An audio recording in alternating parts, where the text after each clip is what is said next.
Liza with Imagine If Columbia Falls, and you are at home with Imagine If. Today I have an epic Gods and Monsters fantasy to get you hooked on. If you liked Percy Jackson, you are going to love this. It's by Kwame, Mbalia, and it's called Tristan Strong Punches a Hole in the Sky. And I'm going to read you just the start, but the first chapter. And if you're hooked, you can get the rest of the book. You can download it on Hoopla. So no holds, no wait times. You can get it today. Remember, Hoopla is a digital catalog that you can access with your library card right from our website, imagineiflibraries.org. And you can download it as an ebook or an audiobook, and it downloads right to your device, and it's easy peasy. So why am I reading this book? Why do you have to read this book? Because it's so good. So Tristan is a 7th grader. He's just lost his best friend, in a bus accident. So his parents, to help him recover, sent him off with his grandparents to work on their farm in Alabama. And as if that's not bad enough, this weird creature shows up, and somehow Tristan makes a hole into the Mid-Pass, which is a world where African gods clash with figures from African American legend. And there's bone ships, and there's a burning sea, and iron masters, and it is a wild ride. So, and this is the first in a series. So if you like this one, there's more. So let's get started. So it starts with a map. I'm going to show you. There you go. That's just a little taste of the map. But let's get started. So, chapter 1, the car ride. I'll show you the cover again as well. Pretty cool cover. There was a rhythm in my fists. Pop, pop. It told a story. Pop, pop. Everybody thought they knew the story. They'd seen it before. He'll get over it. It's a phase. Give him space. But they only knew fragments. They didn't want to hear the rest.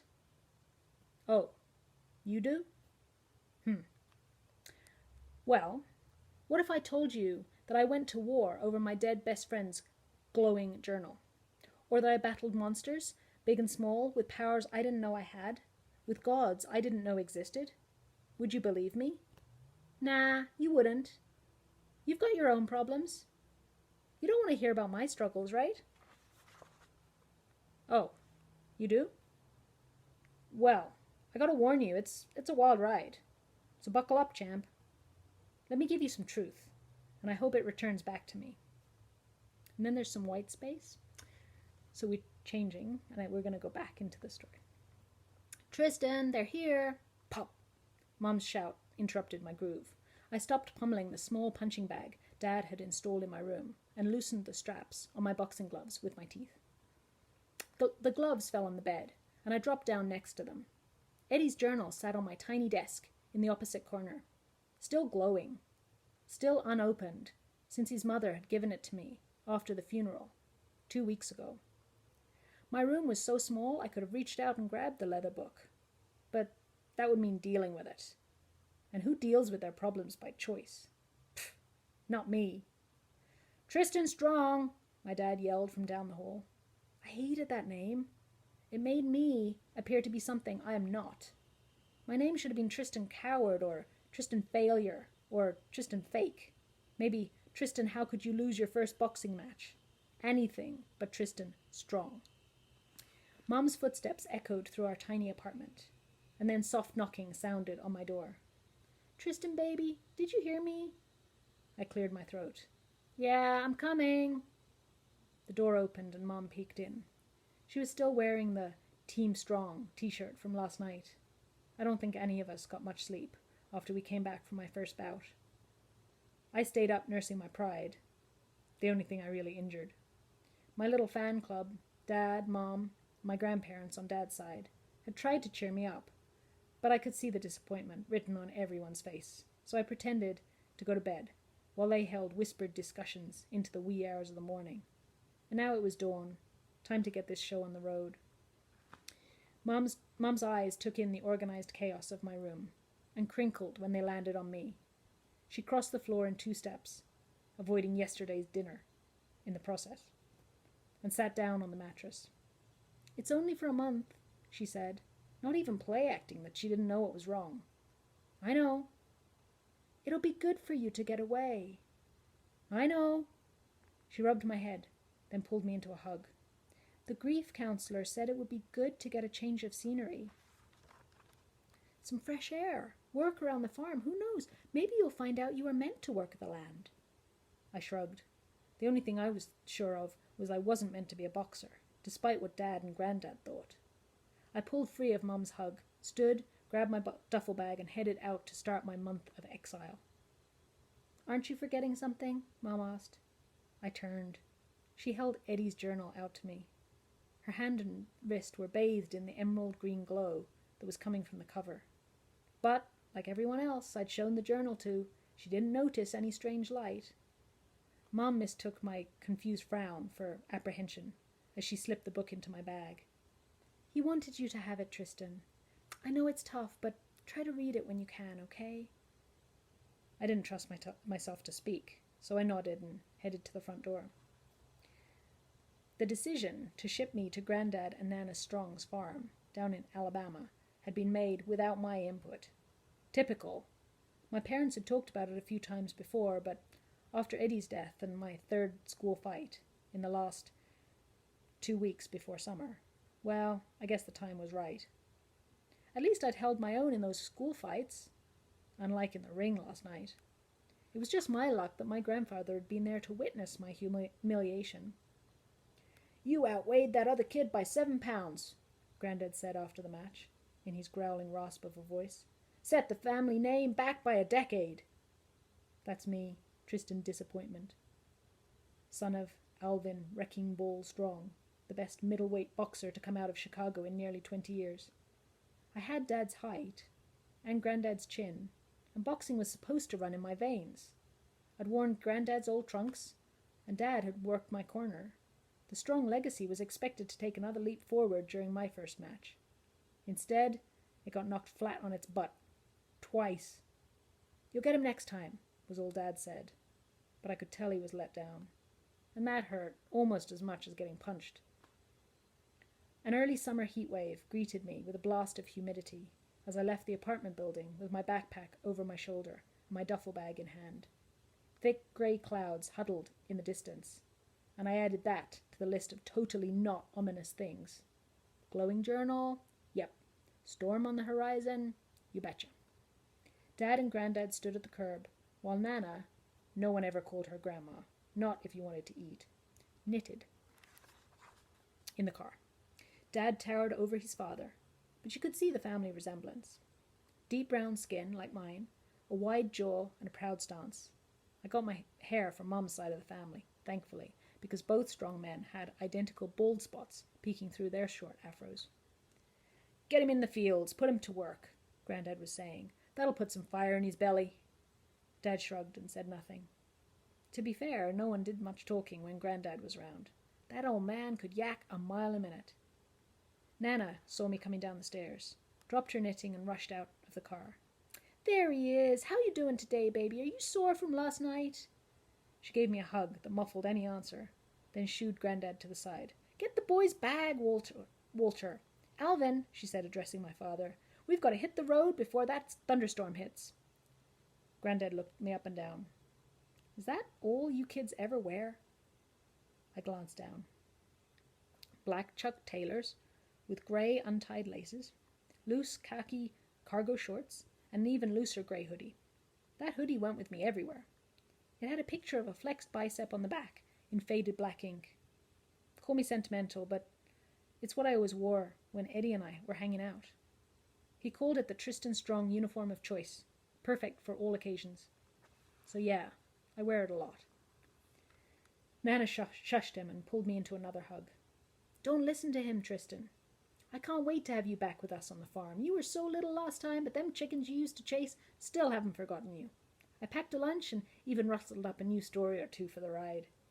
And so, just like that, with a clap on the shoulder from Dad and a hug from Mom, I was someone else's problem for a month. Goodbye, Chicago, and all your glorious cable TV, internet, and cell phone service. I hardly knew you. One thing became very clear during the 12-hour car ride to Alabama. I was never going to do this again. Never. Ever. Sitting in an enclosed space with Granddad was like wiping your tears with sandpaper. Painful, excruciating even, and you wondered why you ever thought it was a good idea. Oh, you think I'm playing?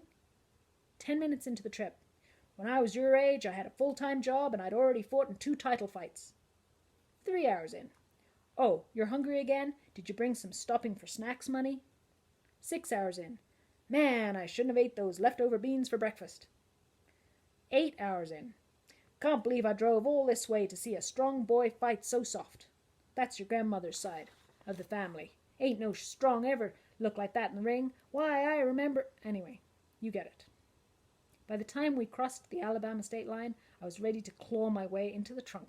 I don't know how Nana could just sit there and hum and knit for most of a day, but that's what she did.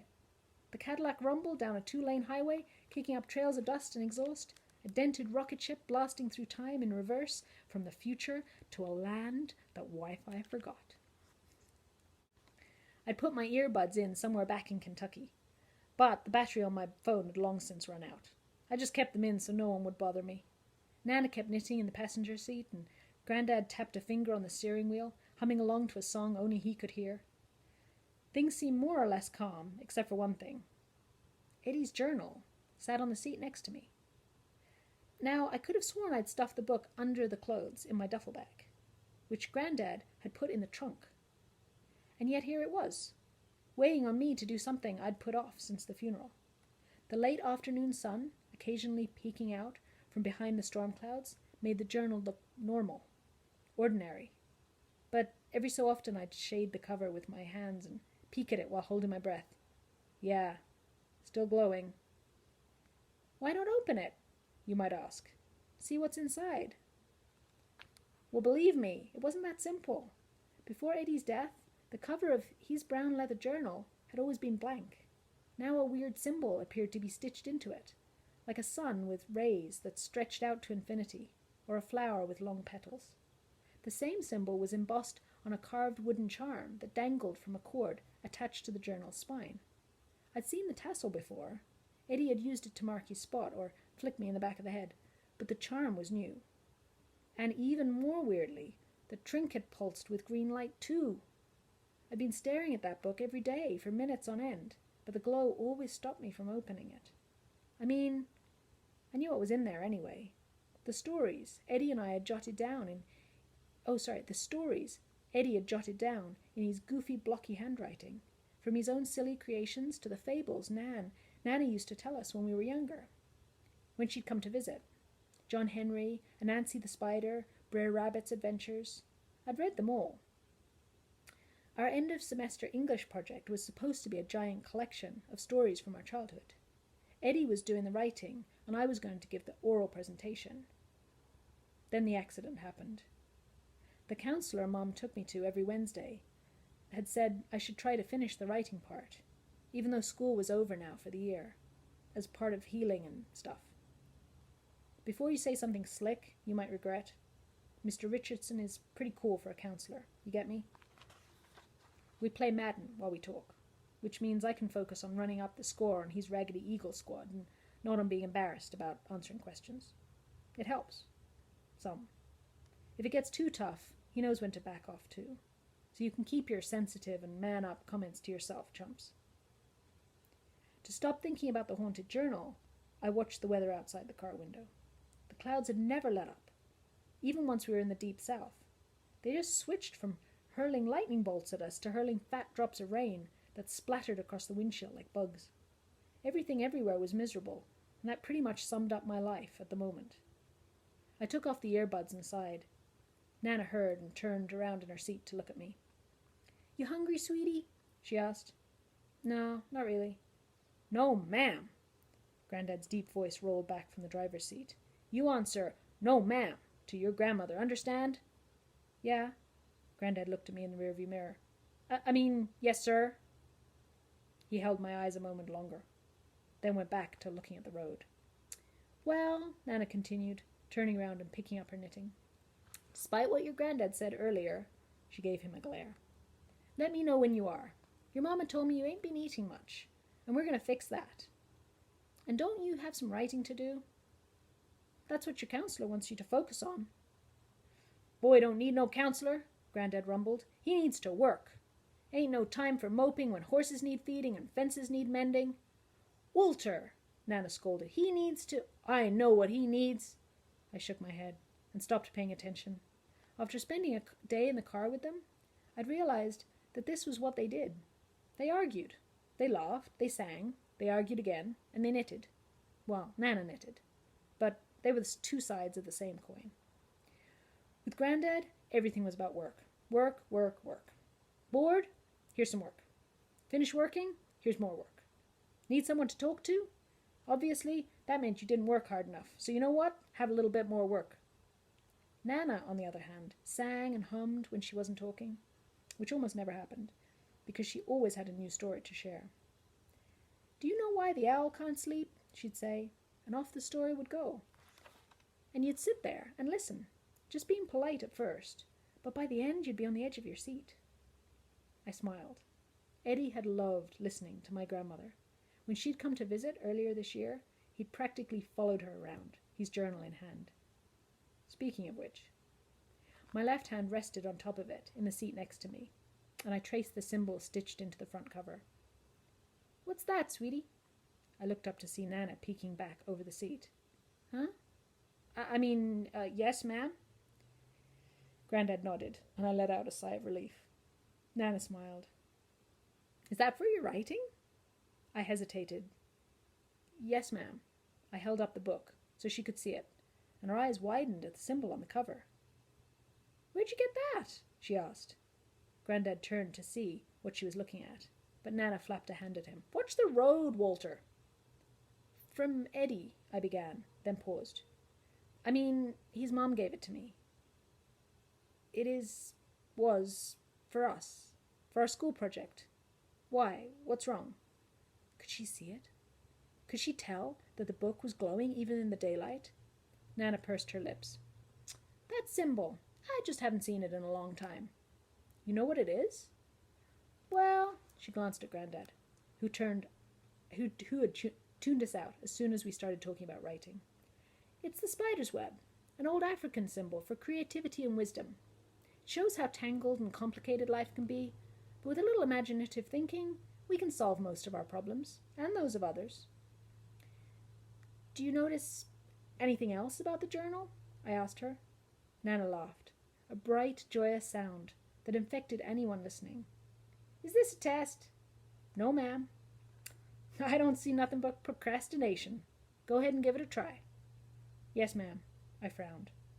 So Nana could see the symbol, the spider web, but not that it was glowing. Well, that didn't make me feel any better. Granddad smacked the steering wheel. You'll need to stop filling his head with that mess about symbols. He needs to stay in the real world. Think about what he did wrong last night. The boy needs to focus. Boxing ain't just gonna happen. You gotta train your body and your mind. Granddad, I don't want to hear it. You're not a kid anymore. You're strong. And, Walter, Nana interrupted, don't be so hard on the boy. It's Granddad again. He needs some toughening up. You're being too soft on him. Now look, Nana started lecturing Granddad, who shook his head and grumbled beneath his beard. Beneath his breath. Grumbled beneath his breath. I don't know if he has a beard. I slid down in my seat and tried to block out the argument.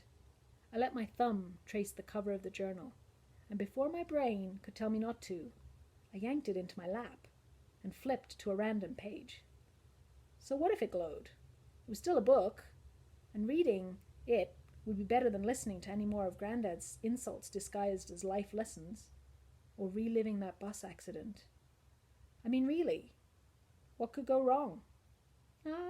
That's always the moment in the book when somebody says what could go wrong. Everything. All right, that's the end of the first chapter. So remember, if you like this, if you're hooked, then head to Hoopla on our website, imagineiflibraries.org. Click on the blue Hoopla button, and you'll have to enter your library card number, and you can download this as an audio or an ebook today. No hold times, no waits. All right, I hope you enjoy it. Enjoy and take care. Enjoy the rest of your day.